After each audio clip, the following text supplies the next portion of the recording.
നമസ്കാരം. ഉപാസനയിലേക്ക് സ്വാഗതം. മൂലതോ ബ്രഹ്മരൂപായ മധ്യതോ വിഷ്ണുരൂപിണേ അഗ്രത ശിവരൂപായ വൃക്ഷരാജായതേ നമഃ.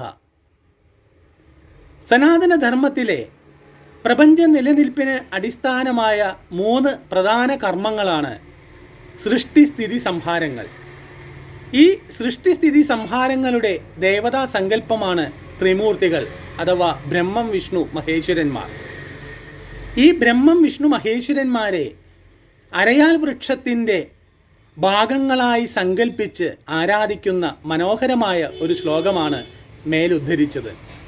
ഒരു വൃക്ഷത്തെ ദേവതാ സങ്കല്പത്തിലേക്ക് എത്ര കണ്ട് ഉയർത്താമെന്ന് ഈ ശ്ലോകം നമ്മെ പഠിപ്പിക്കുന്നു. സനാതനധർമ്മം ഉടലെടുത്തത് ഈ പ്രകൃതിയിൽ നിന്ന് തന്നെയാണ് എന്നതിൻ്റെ തെളിവാണിത്. ഈ പ്രകൃതിയിലെ മരങ്ങളും പൂക്കളും പുഴുകളും സൂര്യനും ചന്ദ്രനും തന്നെയാണ് സനാതനധർമ്മത്തിൻ്റെ ആരാധനാമൂർത്തികൾ. എത്ര മഹത്തരമാണ് ഈ ധർമ്മം! നന്ദി, നമസ്കാരം.